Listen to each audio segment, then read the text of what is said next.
Bueno, regresamos aquí a la entrevista que tenemos en esta emisión del 27 de octubre de 2023 en los Pasos de la Semana con Silvana Rabinovich, que ya nos corrigió, ya nos regañó, nos dijo, oigan, yo especialista, bueno, tiene dos libros nada más sobre el tema, tiene una exposición muy buena también, que pues los invitamos a que la vean, les vamos a dejar los links de estas publicaciones para que las puedan consultar.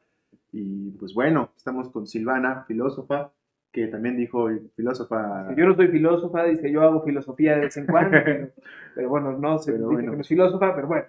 estamos justo para hablar de un tema que nos parece importante seguir posicionando en la agenda pública, en la agenda de los medios, desde otra visión que no sea nada más víctimas y victimarios, sino profundizar justamente en qué es lo que está sucediendo con este conflicto entre Israel y Palestina, que pues ha cobrado bastantes vidas civiles, ha sido un conflicto que ha generado o ha derivado en crímenes de guerra, ¿no? Que deberían estarse sancionando por las Naciones Unidas y que pues, no están tomando cartas en el asunto. Entonces, para que estemos más informados, para que estemos comunicando esta información, pues, Silvana Rabinovich nos acompaña el día de hoy aquí en los Pasos de la Semana. Pues la primera pregunta, yo creo, sería, más allá de todo lo que ha estado pasando, ¿por qué hablamos de un genocidio en Palestina? O sea, ¿cuáles son estas características que nos hacen decir, pues, por esto y por esto? Bueno, se trata de un genocidio que ha sido paulatino y por eso se criticaba y se impedía usar la palabra. Se habló de limpieza étnica también, que por supuesto lo es. Pero en Gaza concretamente tiene todas las características de un genocidio. Eh, hay un libro de Daniel Feierstein que se puede consultar, ¿no? Que son las tesis sobre el genocidio, se cumplen absolutamente todos los elementos. Y ahora, bueno, lo que pasó ahora fue que se aceleró. Lo que venía pasando se aceleró. Y esto viene pasando desde el año 2005.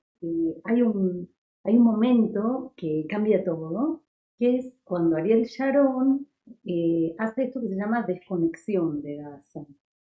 Esa franja tenía asentamientos judíos desde el 77, que es cuando se conquistan estos territorios ocupados. Y Ariel Sharon decide retirar todos los asentamientos judíos, cosa que fue muy, muy problemática. Y lo acusaron incluso de nazi, él mismo, porque se ponían brazaletes naranjas, recuerdo, como víctimas.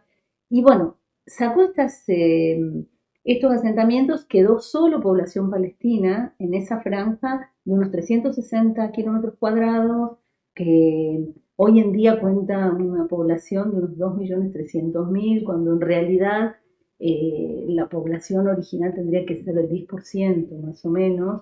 Son refugiados múltiples veces los que están allí.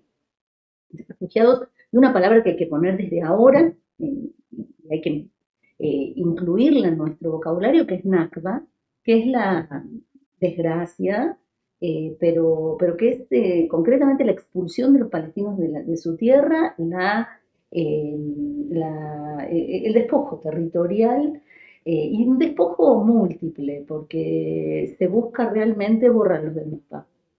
Entonces, el caso de Gaza concreto, que no es el de Cisjordania, Cisjordania podemos hablar enseguida, pero el caso de Gaza es que a partir del 2005 hace este eufemismo llamado desconexión, se desconecta Gaza, digamos, del territorio israelí para pensarlo desde la perspectiva israelí. Sharon pasa, ustedes saben que estuvo conectado mucho tiempo, él desconecta Gaza, pero él se conecta porque tenía un coma así muy largo, lo mantuvieron, porque si acá votan los muertos, allá ganan elecciones los muertos, ¿no? Entonces él, digamos, hizo guerra, incluso muerto. Eh, en el 2005 queda así como un hombre pacifista que se retira a su vida bucólica y a cuidar ovejas, eh, tiene este coma, y ya en ese momento, ya a partir de 2006, Gaza queda a la merced completamente encerrada, sitiada por el Estado de Israel. En el año, creo que en el 2007, que son las elecciones, y gana Hamas como una fuerza que atendía ciertas necesidades sociales que, digamos, el Fatah no estaba atendiendo suficientemente y la gente se inclinó porque suele ser que grupos religiosos atienden cuestiones sociales, eso es así. Y entonces, bueno, gana en elecciones limpias, claro, una fuerza que tenía digamos, una plataforma bastante amplia y bastante dura, y entonces Israel y lo que se llama la opinión pública occidental deciden castigar porque es una mala elección, pero una elección limpia, democrática.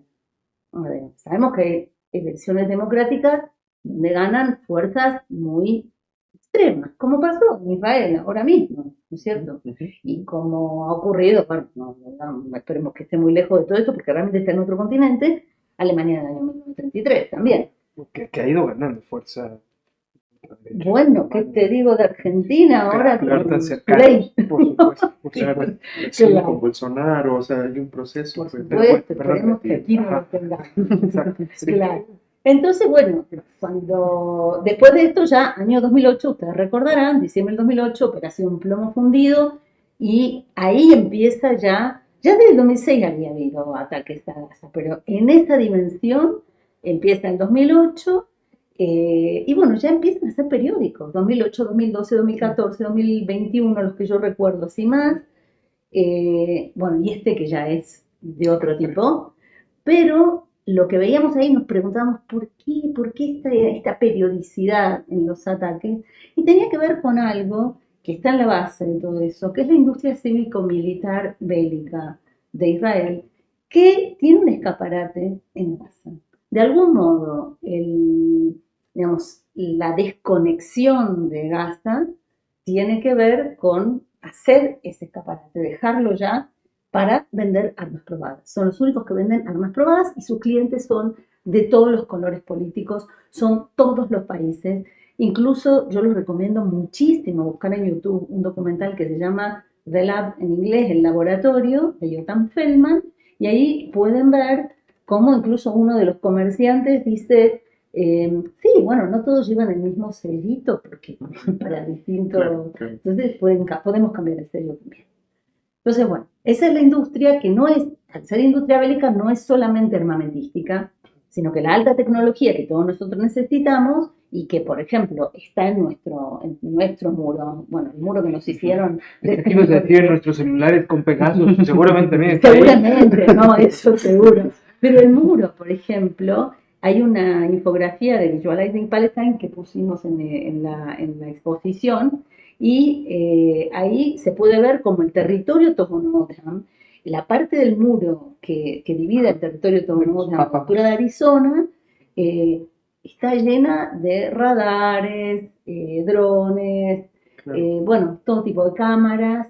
Todo eso es parte de la misma industria bélica. Entonces, bueno, Gaza es, lamentablemente, es como tiene esa función. Había sido esa la función, tenerlos sitiados. Había quienes lo comparaban con el gueto de Varsovia. Tiene mucho que ver en el sentido de que había ese sitio, tenía un racionamiento de las calorías por persona inferior a la necesaria, el tema del agua, que ustedes saben que está en un porcentaje altísimo, altísimo, más del 90% contaminada. Hay otro documental que les recomiendo de Oxfam que se llama Patient Gaza, es como Gaza paciente, del año 2016, donde explica cómo en esos años subió, pero sí se disparó el número de personas que están en diálisis, ¿no? Por el tema de falta de agua pura. Y bueno, ayer estuve en una mesa de la CNDH, de la que estamos haciendo, una mesa sobre este tema, y antes que yo habló José Luis Michelena, que es de Médicos Sin Fronteras, y dio un panorama que realmente es, para mí como judía, es vergonzoso. Es vergonzoso, y humanamente vergonzoso. O sea, hoy, por lo que él describía, no hay ya anestesia, todas las cirugías se hacen sin anestesia. Los médicos corren de un hospital al otro sin parar, operando gente, 5.500 parturientas por mes que no tienen condiciones sanitarias mínimas para parir. Bueno, unos casos tremendos. Yo les invito también a que visiten la página esta de Visualizing Palestine, que a mí me parece que las infografías las hacen muy bien y nos da un panorama bien claro de lo que está pasando, dolorosísimo, vergonzoso a nivel humano, vergonzoso. Yo ayer lo que decía era que, o sea, deshumanizar al otro, y estoy hablando como judía, deshumanizar al otro nos vuelve inhumanos, o sea, no hay, es como un arma de doble filo porque no tiene empuñadura, o sea, no hay manera de no cortarse, no hay manera de deshumanizar al otro para afirmar la propia humanidad. Eso es lo que...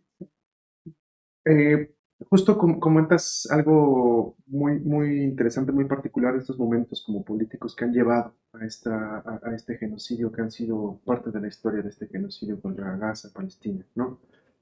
Particularmente el ascenso de la ultraderecha con el gobierno de Netanyahu, ¿no? En estas últimas elecciones que generó protestas, porque hay gente que está muy cercana al sionismo dentro de su gabinete, ministro de Defensa, otros más, ¿no? Él se ubicaba antes, me parece que en el centro, un poquito en esa lógica.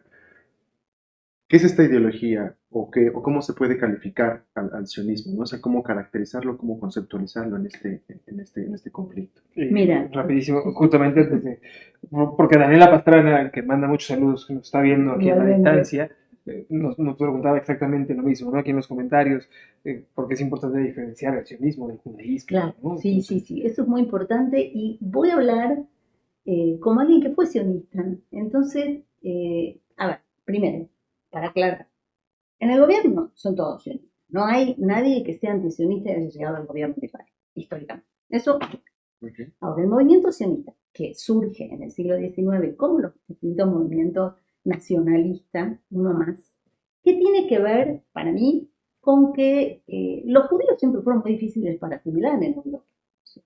No aguantaba a los judíos, ahora odia a los musulmanes, nacieron judíos. Entonces, intentó muchas cosas. Tampoco es que el antisemitismo haya sido el mismo odio religioso medieval, no es el del siglo XIX-XX, como bien muestra Hannah Arendt, ¿no? El origen del totalitarismo. Pero surge como un movimiento nacional dentro de un contexto, y es que los judíos habían tenido desde el siglo XVIII derecho a emanciparse. ¿Qué quiere decir emanciparse?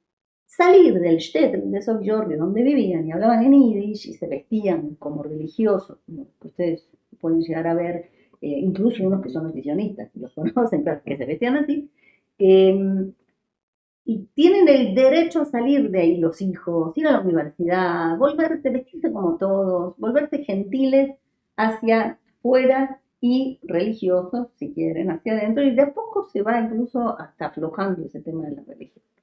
Entonces, en ese marco de la emancipación, los judíos empiezan a volverse ilustrados y algunos a pensar, ¿por qué no?, aspirar a tener un Estado, porque ellos asumen algo que es clave en la religión judía, que es el exilio. El exilio no se vive como una anomalía en la religión. La cábala luriánica concibe a un Dios en el exilio. Sí, la parte femenina de Dios vive en el exilio porque para Isaac Luria y su círculo del siglo XVI, el exilio fue territorial del Andalus, ¿no? De España. Y se fueron a vivir hasta Fez, no se fueron a Jerusalén, porque no eran sionistas en el sentido que ahora vemos de la instrumentalización que se hace de la Biblia, creo que lo trajo en México. Ahora, entonces el exilio no se veía como una realidad, los judíos hablaban la lengua de los lugares y escribían muchas veces en letras hebreas, pero la lengua del lugar. Así el yiddish, el judeo español, el judeo árabe, que para mí es la lengua de la esperanza. ¿No? El último reducto de la esperanza en todo esto está en el judeo árabe, es decir, el árabe hablado por judíos a lo largo de más de un milenio en países musulmanes. volviendo al movimiento sionista, entonces surge en el siglo XIX, se vuelve, porque siempre había habido como amor a Sion, Sion como una metonimia de Jerusalén, ¿no? Uno de los montes, pero bueno, de esta añoranza por la Jerusalén celeste a querer hacer una migración por causa de los pogromos que se sufrían en Rusia en aquella época. Mis abuelos, 4 abuelos huyeron de eso. ¿Sí? Pueden ver en la pintura de Chagall un poco esto, en la obra de Jole Maleichen, el de Violinista sobre el tejado, todo eso se puede ver. Entonces, sí, eran perseguidos porque eran odiados en muchas ocasiones por distintos pueblos, y entonces, bueno, empezaban a ir algunos, era muy común que quieran ir a enterrarse al Monte de los Olivos, personas muy religiosas, pero nunca se pensó como un programa político. Llega alguien que a mí me gusta mucho, Joseph Roth, no sé si, él dice en un momento que viene un periodista ignorante de lo que es la judeidad, porque ya está muy, él es muy gentil ya en todo, muy muy avergonzado del brillo judío de Stetl, que es Theodor Herzl. Y Theodor Herzl escribe un libro que se llama El Estado Judío. Y, bueno, que es un oxímoron, ¿no? Porque no va a Estado no judío. Pero además, lo que dice es que la función de ese Estado es ser un muro de contención que impida que la barbarie oriental penetre en Europa. Él tenía claro eso. Pero entonces, Joseph Roth dice, tenía que ignorar mucho para plantear eso. Pero bueno, empieza este movimiento, empiezan los congresos y va gente dentro de ese movimiento desde el año 1918, como Martin Buber, que dicen, señores, puede ser que amemos todos a Sion después. Ahora, que necesitamos huir de Europa algunos, es cierto. Que busquemos refugio ahí, también. Ahora, depende cómo llegamos a vivir a ese lugar. O sea, lleguemos de manera modesta a convivir bien con la gente. Martin Buber era socialista utópico, era muy amigo de Gustav Landauer, de la incitación al socialismo, de la revolución.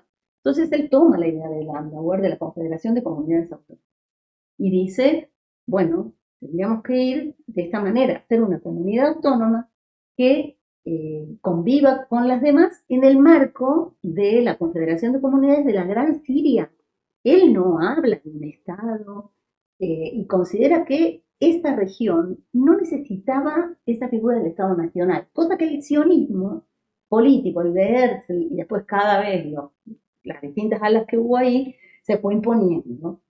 El Buber hasta su muerte estuvo ahí adentro peleando para que no tuviera ese carácter colonial europeo, y lo decía con todas las palabras, y Buber incluso, junto con Yehuda Magnes, que fue el primer presidente de la Universidad Hebrea de Jerusalén, que hay textos de Hannah Arendt sobre él, y Moshe Smilansky, se fueron a ver a la Comisión Angloamericana que mandaron las Naciones Unidas para revisar si había que partir la tierra o no en el 47. Uh-huh.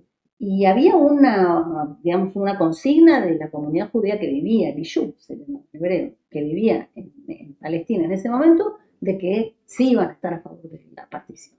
Y ellos 3 desobedecieron, convencieron a la Comisión Angloamericana de que no había que partir la tierra, de que tampoco había que hacer ni 2 estados nacionales, ni uno, y que había que hacer esta confederación de comunidades autónomas, en la que ninguna mayoría determine ninguna minoría. Bueno, lo que pasó es que pegó con este mandato, los convencieron, pero claro, las potencias decidieron lo que decidieron y hoy vemos lo que vemos porque las potencias tienen que responder. Entonces, bueno, esto es el movimiento sionista. Yo fui sionista, o sea, a mí me educaron dentro del sionismo porque, o sea, yo soy cruza de un padre bundista, o sea, porque hay 2 corrientes entre los judíos. Los bundistas, que eran internacionalistas y consideraban que la revolución había que hacerla en distintos lugares donde vivían los judíos, y la sionista. Y bueno, no podría decir que era sionista en la otra parte de mi familia materna, pero sí era más filosionista, digamos. Pero bueno, muere mi padre cuando yo soy chiquita, entonces me mandan a la escuela hebrea, soy la única que va a la escuela hebrea, y bueno, me crío en todo eso, por mucho amor, creyendo que las enseñanzas de los profetas que exigen leyes, hay leyes sociales en la Biblia que son maravillosas. O sea, ustedes saben que en la Biblia, por ejemplo, si ustedes abren el Levítico 19:13, se van a encontrar con que dice que el jornal del obrero no puede pernoctar con el patrón, porque eso es robo. Eso lo dice la Biblia. Lo que pasa, bueno, normalmente no nos hablan de eso. La Biblia dice, también en el Levítico 25, cuando habla del jubileo, dice que la tierra no nos pertenece, sino que pertenece a Dios. Entonces, por las leyes del jubileo, cuando vendes una porción de tierra, va variando el precio y cuanto más cerca está el jubileo, más barata es porque hay que devolverlo todo. Nadie puede acumular, ¿sí? Y mucho menos por despojo. Entonces, bueno, todo eso está en la Biblia también. No es solamente un arma de destrucción masiva, sino que, cualquier libro puede serlo, sino que tiene, digamos, este tipo de leyes y leyes muy simples, como por ejemplo no hablar mal de un sordo ni ponerle un obstáculo a un ciego. ¿Qué no hace? Bueno, entonces, esto es ejemplos para la Biblia. Y por ejemplo, el amar a tu prójimo no dice, no ha traducido, no, amarás para tu prójimo, no para ti mismo. Eso es fácil. Decir, bueno, lo que a mí me viene bien, que también lo tenga el otro, aunque a mí me parece que lo que nosotros necesitamos para revertir este tipo de situaciones es algo más radical que el altruismo. Hay que darle una vuelta de tuerca más y por eso yo tomo de Levinas algo que creo que a Levinas que yo lo politice no le gustaría, pero no me importa, que es traducir la heteronomía como justicia del otro y no mi justicia para el otro. Que esta es re buena onda que compartir lo que para uno es justo con los demás. Okay. Pero es más exigente decir, bueno, a ver qué es lo justo para el otro. Y a lo mejor esto que a mí me parece justo para él es justo. A lo mejor esto que para mí es un derecho ganado, para él, él lo ve como un privilegio. Entonces, que es arrebatado y él lo sostiene. Entonces, yo creo que lo único que nos puede ayudar a esta situación ya espantosa, tan vergonzosa, porque esta situación que veíamos de las condiciones sanitarias en las que se encuentra Gaza son verdaderamente de vergüenza humana, tiene esa posibilidad de pensarlo en términos de justicia para, perdón, de justicia del otro y no para el otro. Bueno, vaya elección. Ya. Sí. Pues, perdón, para cerrar con el sí. sionismo, yo les recomiendo leer un libro, yo tuve la fortuna de traducirlo en el año 2006, salió en el año 2009, es coedición de la UNAM con Sígueme, de Salamanca, y se llama Una tierra para dos pueblos, y es de Martin Buber. Está hecha la selección de todos estos textos políticos de Buber por Pau Méndez Flor, y bueno, yo creo que ahí hay una manera de entender por qué el sionismo pudo también albergar otras discusiones que hoy en día ya quedaron canceladas. Y por eso yo digo en pasado que fui sionista. Fui sionista porque yo creía en la vida de Buber. Es más, en el año 85 me fui a estudiar árabe en la universidad y vi que era el estudio de la lengua del enemigo y dije, bueno, voy a estudiar Biblia, mejor.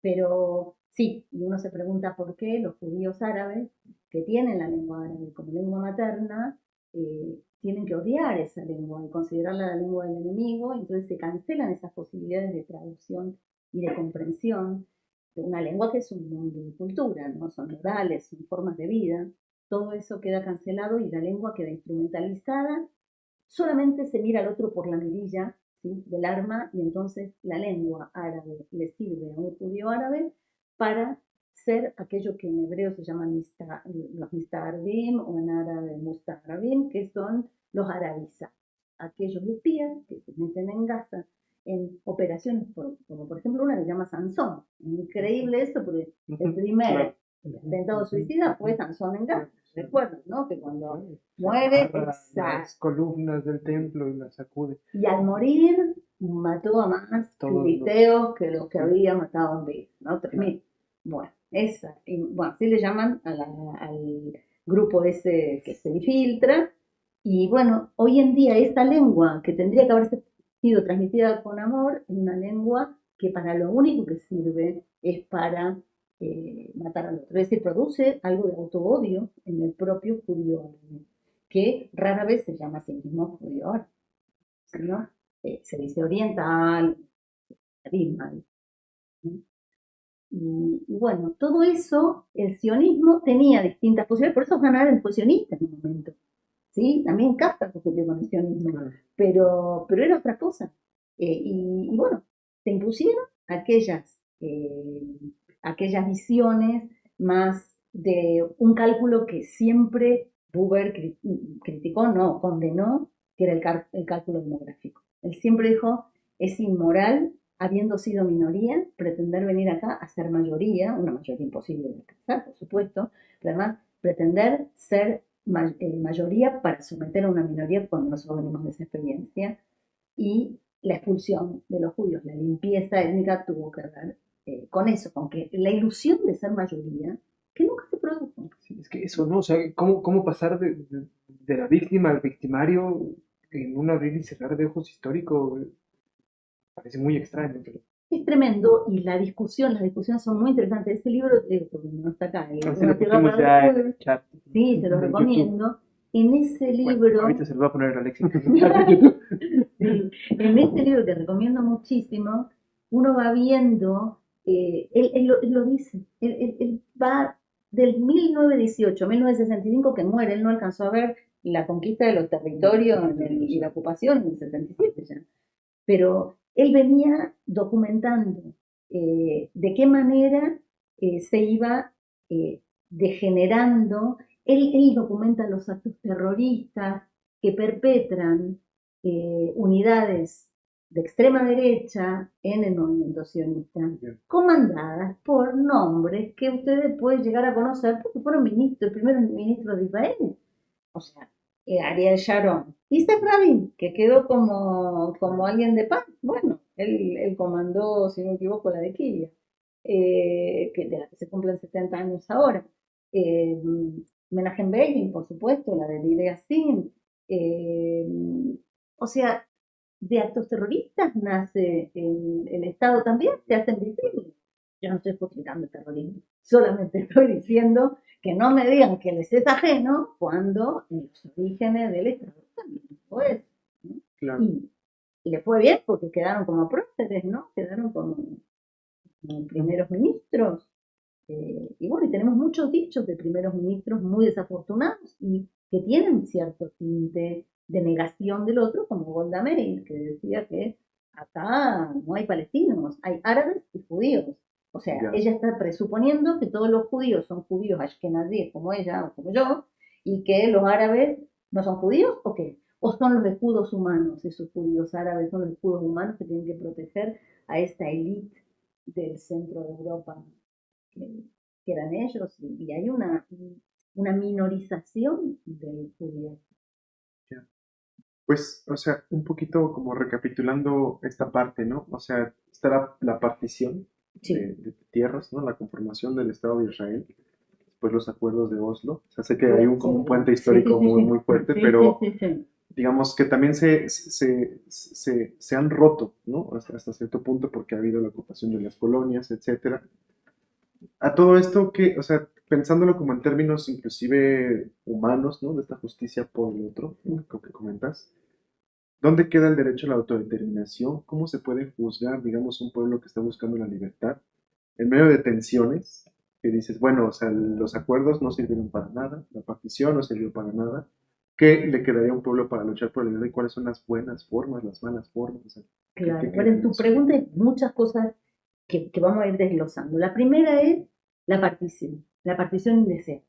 Ujú. Deseada por una parte, que es la parte eh, inmigrante judía, que sionista, que logró con artilugios, siendo minoría numérica, o sea, eran menos que los musulmanes y que los palestinos, eh, y lograron quedarse con más porcentaje de territorio que los habitantes originarios. Esa es otra que, un paréntesis, es que yo estoy viendo, yo no conocía hasta hace un par de semanas esta red social horrible que es X, pero veo gente que pone el mapa de las tribus, y ahí yo digo, bueno, no sé, si le interesa, si le interesa a usted realmente la Biblia, entonces sepa que antes de las tribus había otros pueblos, ¿no? Y quién sabe quién fue el grado cero de la habitación de esa tierra, qué sé yo, cuándo empezó, si se Poner en sabían como Mesopotamia, pueblo. tal vez, ¿no? O sea, A ver. la cuna de la humanidad. Claro, entonces es muy curioso eso porque digo, aparte, si a usted le gusta la Biblia, lea el Levítico 25, se jubilea y se queda 25, 23, creo que ya va a ver que la tierra no nos pertenece. Entonces, cuidado con eso también porque hay un libro muy interesante de Edward Said que se llama Leer la Biblia con los ojos de los cananeos. Porque fíjense, la teología de la liberación, que a mí me cae muy bien, siempre, digamos, es muy elogiosa. Fiesta de Pascua judía, de Pesach, la liberación de los egipcios. Desde ese punto de vista está bueno, pero está la otra parte que se pierden, que es, después que libran los esclavos van a conquistar la tierra. Hay que ver qué dicen los cananeos y todo esto, ¿no? Claro. Entonces, bueno, ahí tenemos esta cuestión. Esto es, lo primero que te digo es la partición no deseada por todos. Incluso había una porción pequeña dentro del movimiento sionista que estaba en contra, que es esta que les comenté recién. 1948. Después viene, así para saltar con el tiempo, 1967, ¿sí? La guerra de los 6 días, le llaman de parte de Israel. Bueno, en 1948, Israel le llama, festeja la fiesta de la independencia de Israel, mientras, o de liberación, ¿sí? Y los palestinos conmemoran la Nakba, ¿sí? Este día hay como unos festejan y otros están de duelo, ¿sí? Y pueden ser vecinos perfectamente en Haifa o cualquier ciudad en Jerusalén. Eso es 1948. 1967 viene esto, que los 6 días para los judíos, la Nakba, o sea, como la recaída para los palestinos, y la ocupación de las colonias. La ocupación sobre todo de Cisjordania, también de Gaza en ese momento. Y Yeshayahu Leibovich, que era un filósofo ortodoxo, religioso, muy, pero muy crítico, como debe ser un judío ortodoxo, no puede, o sea, tiene que ver, él hablaba de fascismo, él se permitió hablar de judíos nazis. Y Yeshayahu Leibovich, ¿por qué? Venía de Lituania, o sea, ¿quién le iba a decir a él que no podía hablar de fascismo o de nazis? Y así lo llamaba, judío nazis. Y decía, que a mí me tocó por suerte ir a escucharlo en el año 82, cuando fue lo de la guerra del Líbano, llamar a la objeción de conciencia, llamar a la bandera trapo de colores y decir que todo eso era idolatría, visto desde un religioso ortodoxo, es idolatría a la bandera, al Estado, a la tierra, a la Torá también. O sea, el tema es seguir las mitzvot, los preceptos y nada más. Todo lo demás es idolatría. Y Leibovich entonces dijo en el 67, o devuelven ahora esos territorios, o todos los que se van a vivir ahí van a pasar a ser palestinos, y todos los que vivan acá van a ser israelíes, una de dos. Y entonces, claro, no le hicieron caso, digo que ya estaba muerto Buber en aquel momento, no pudo abrir la boca, y eso es el 67. Empieza a haber asentamientos.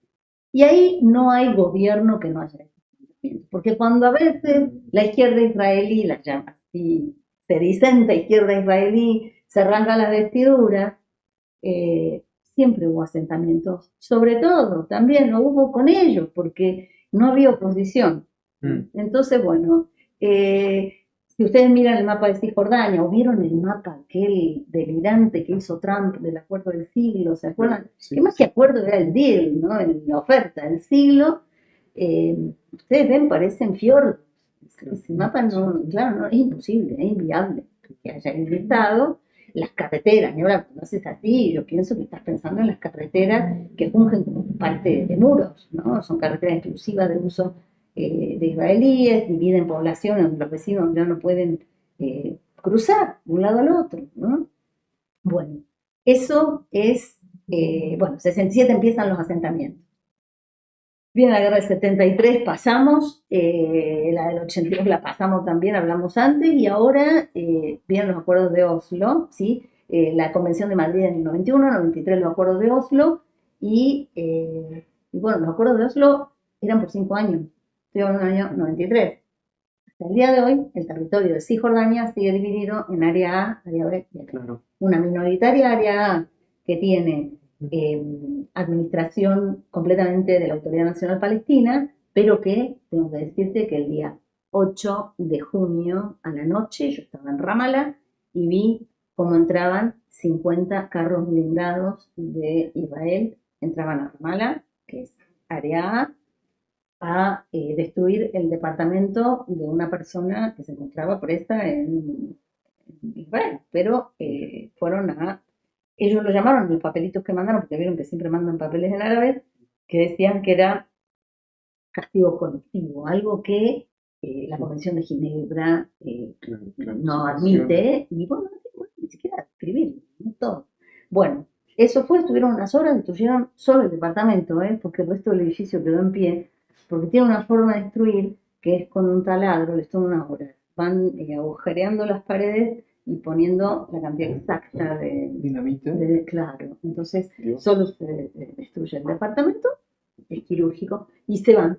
Al otro día en la mañana vimos pasar 50 carros y jóvenes tirándolas así en playera, tirándoles piedras, molotov que se la llevan con una vela prendida, o sea, no le hace nada, un carro así. Y bueno, esta es la parte más autónoma que tiene Palestina, ¿no? Tiene yo después les paso un video.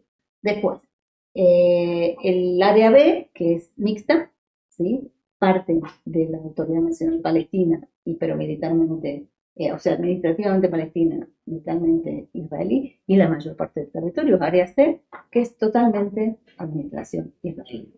Ahí me tocó ir en el año 2019, fui con Mariano, un compañero del grupo con el que hicimos la exposición, a entrevistar a algunos, acompañar a una jubilada profesora de Haifa, de Israel, que son un grupo de jubilados israelíes que dedican sus días a acompañar a los pastores que van con sus ovejas en el Valle del Jordán para que no los asedie el ejército, la defensa de la naturaleza o los y, y hemos estado ahí y hemos visto como uno de los señores, por ejemplo, le habían confiscado defensa de la naturaleza, le confiscó 2 burros, ¿sí? Porque es un área protegida. Ustedes saben que hay también una parte verde del ejército, probablemente verde, ¿no?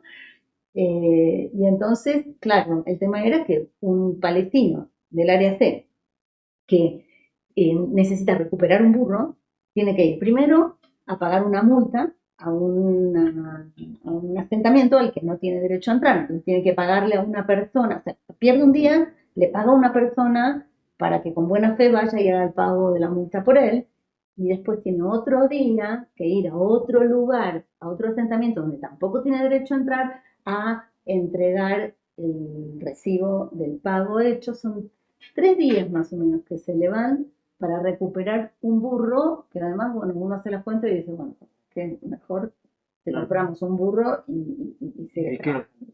Y así. Esto, ese día, que fue para mí, lo atesoro porque yo nunca había pastoreado en la vida, es verdaderamente hermoso.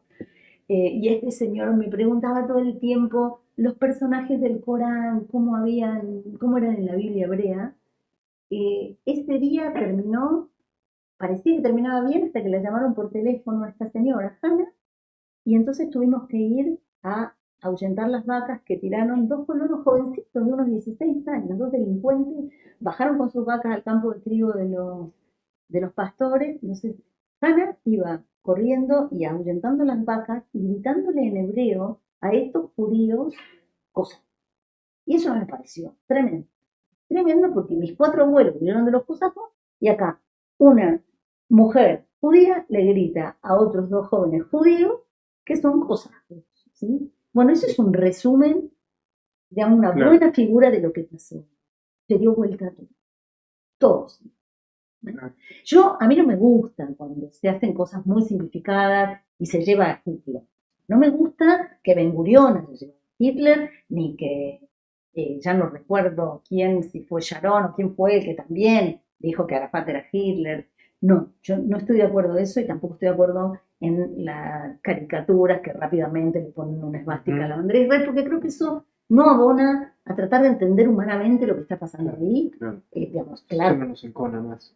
Yo creo que sí, y además Hitler, déjenlo en Europa, o si murió en la Argentina, como no sé, pero no es asunto del Medio Oriente, Hitler, son otros los problemas y son cosas que se pueden solucionar de otra manera, porque hay que entender que los judíos, a lo largo de más de 1000 años, vivieron en países musulmanes como parte de algo que se llama dimíes, que son los pueblos del libro, cristianos y judíos. Tenían derecho a vivir En parte, un tributo, un impuesto que no puede pasar muchas veces.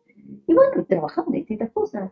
Pero Hitler no es algo que incumba a esa región y hay que ponerse las pilas para pensar esto con otros términos y ser menos perezosos.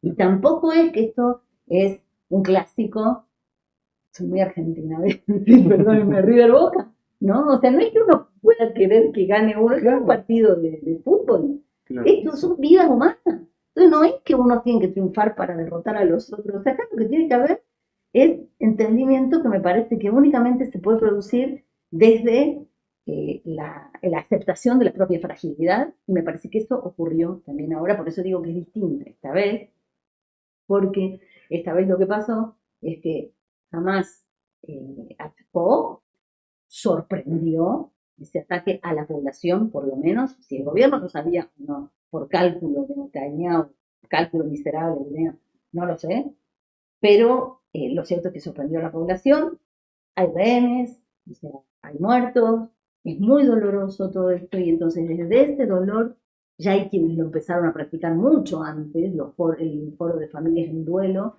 comparten la lengua hebrea y la lengua árabe, la misma raíz para nombrar a las familias huérfanas de hijos, a los padres y madres huérfanos de hijos, que es algo que nosotros podríamos adoptar aquí también perfectamente, claro, con el tema de las personas desaparecidas, claro. Y bueno, desde ese lugar se vienen tejiendo cosas.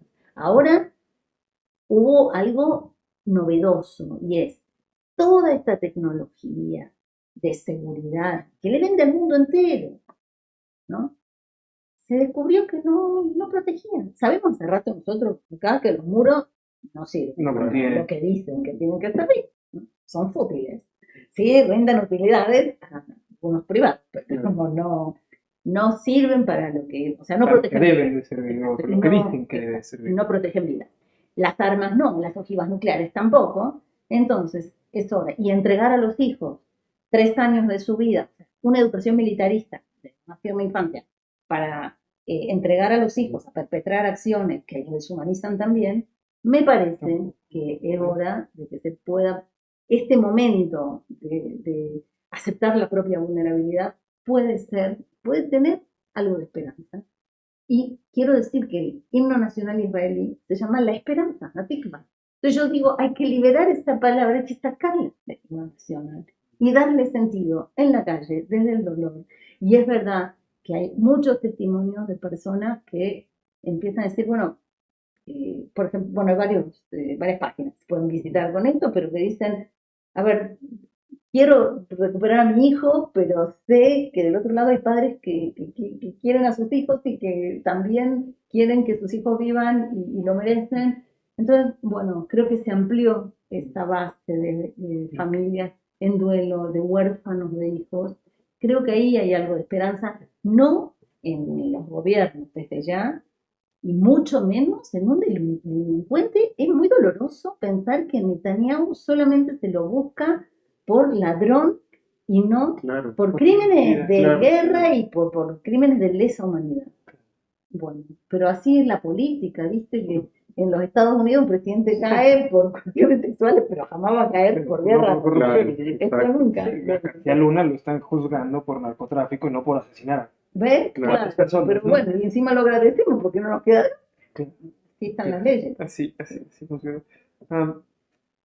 nos pone acá una pregunta, varias preguntas nos ponen, pero desde la audiencia nos ponen, ahora mencionabas el papel de Europa.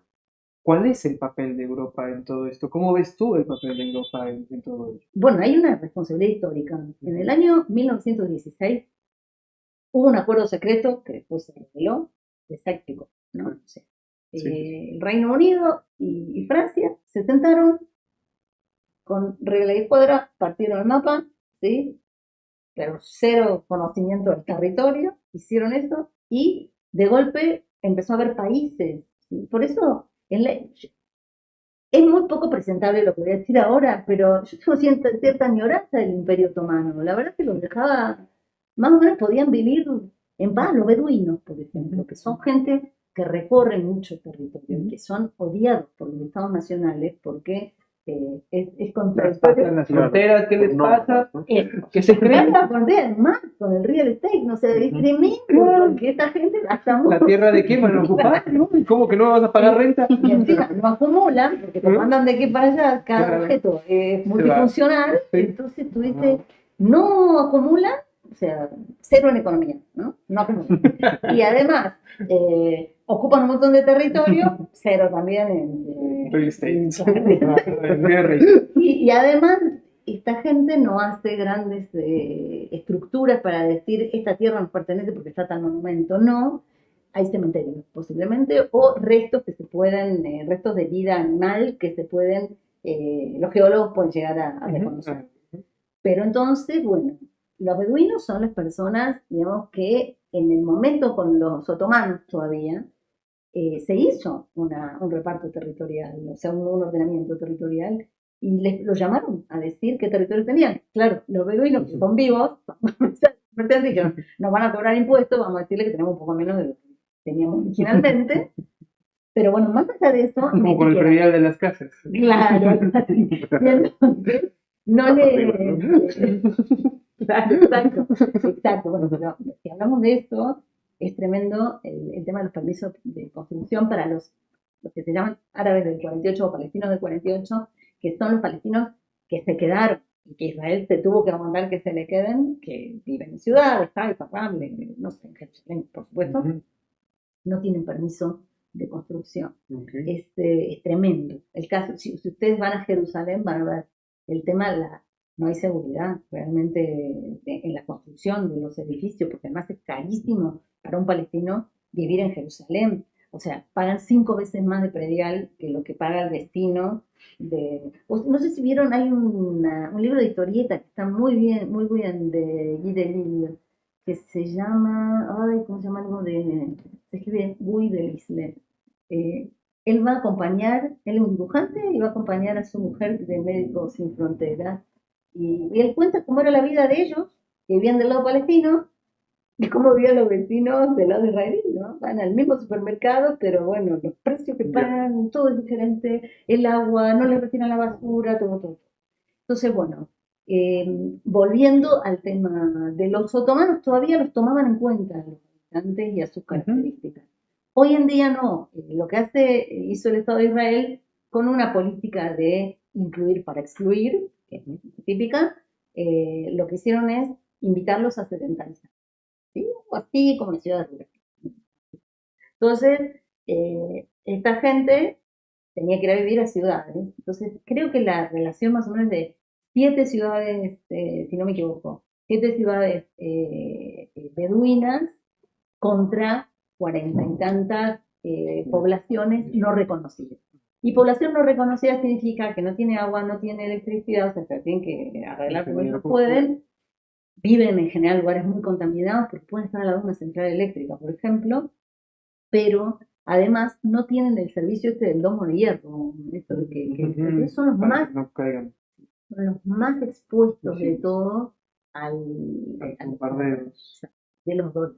O sea, es tremendo. Yo estoy en comunicación con es profesor este hombre, es impresionante. Él decía, todos los días yo viajo de un mundo al otro. Él vive en la aldea no reconocida y da clase en Beersheba, en una universidad donde todo está bien, tiene los mejores servicios, pues se vuelve a la casa, ¿no? ¿Qué día? Todos los días. Todos los días. De un mundo al otro, exacto.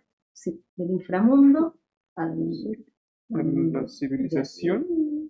Entonces, Europa, digamos, tiene como este papel. Perdón, discúlpame. No Europa entonces divide, yo lo que quería decir con el es que no, a estas fronteras les son ajenas, divide y después, bueno, tenía esto que había comprometido ya Theodor Herzl de que tenían que tener este muro de contención. Entonces incluyen algunas cosas a Israel. Entonces, por ejemplo, cantan en Eurovisión, incluso Eurovisión se hizo Israel, ¿no? Hace unos años, ¿no se acuerdan? Gazavisión habían hecho, que estuvo buenísimo también en las redes.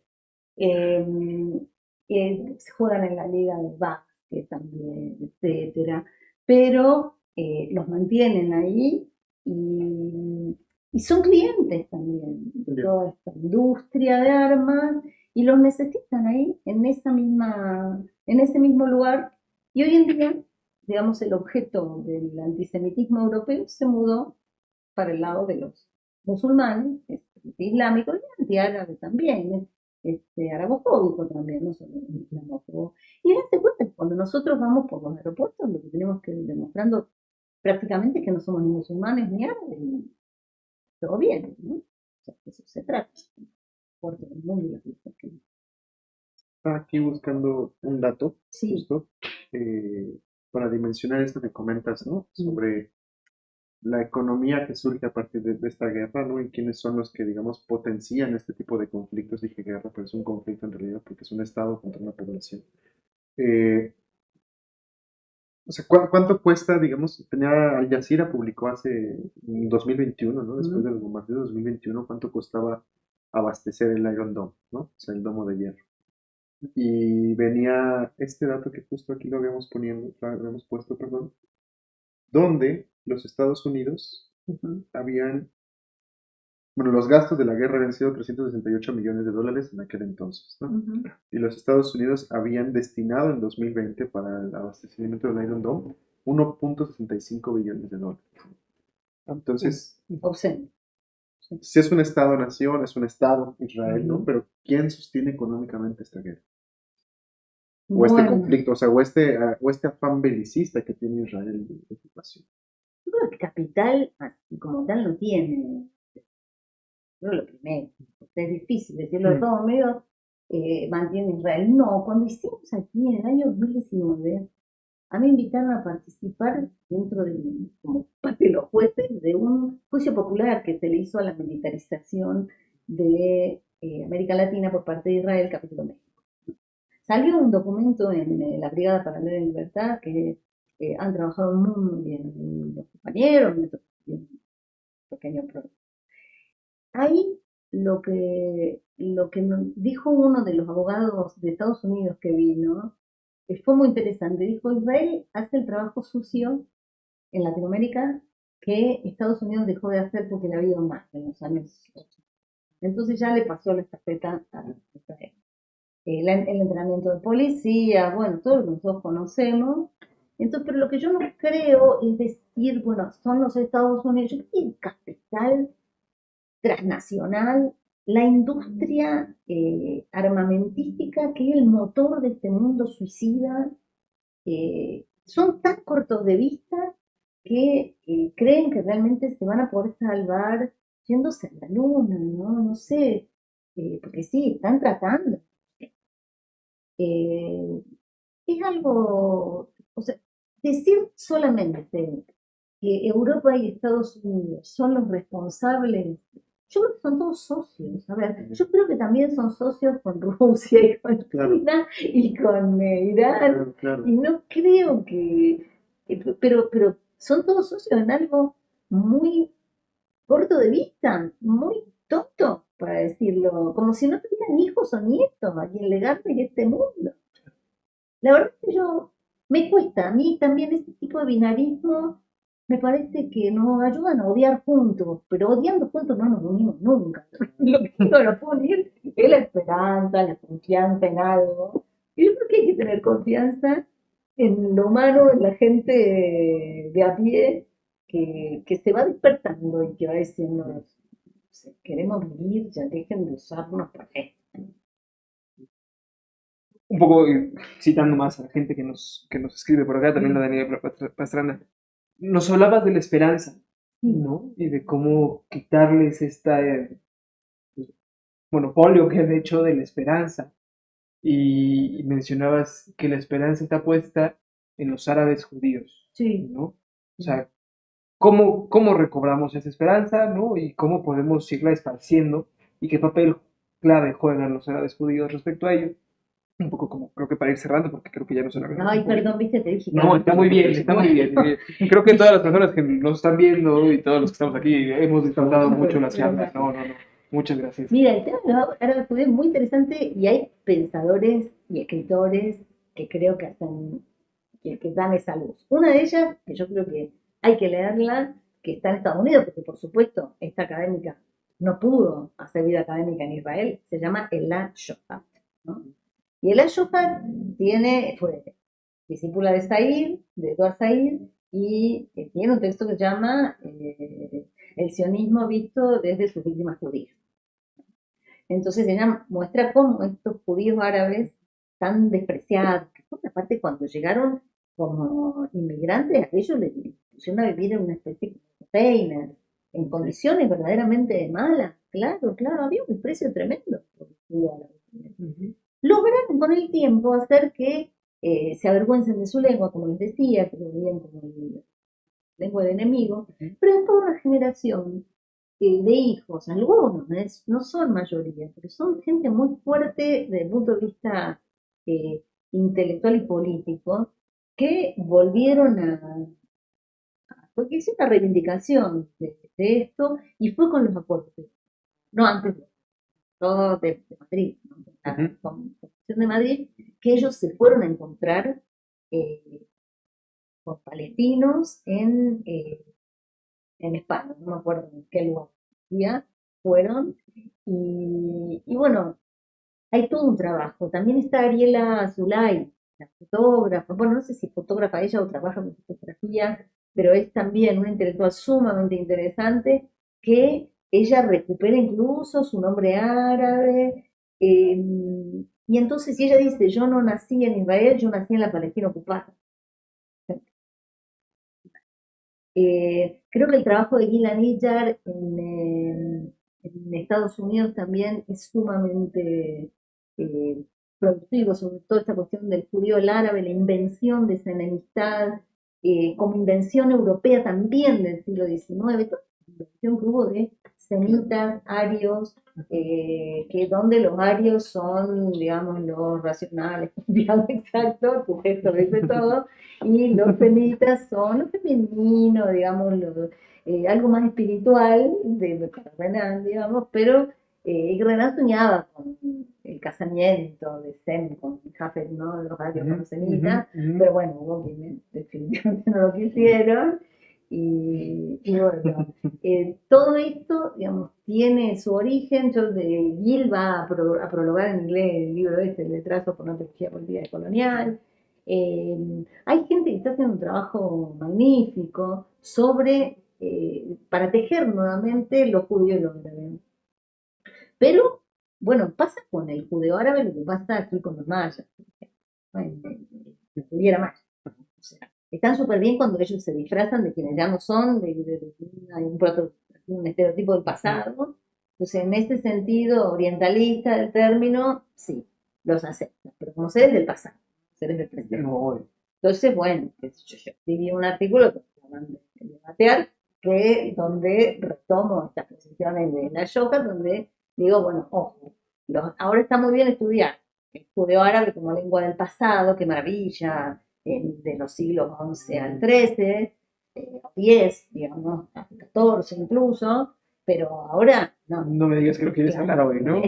Y aparte, los judíos árabes que inmigraron a Israel en los años 50, ellos decían que hablaban árabe con acento judío, pero no decían que hablaban judeo-árabe. Y además era gente que hablaba de los sionistas como algo extraño, que los vino a traer ahí, los hizo dejar su tienda, su coche, su casa, para una promesa que después no se cumplió.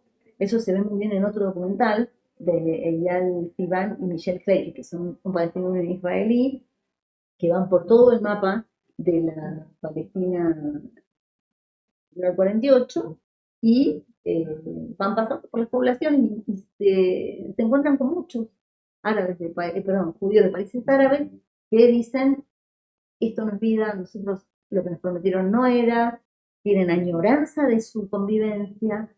Por ejemplo, en Irak hubo en los años 50 una persecución que perpetraron beduinos, judíos, que duró 30 horas, Farhud, pero ellos decían, o sea, nosotros tratamos de explicar a los sionistas que el Farhud no es un pogrom.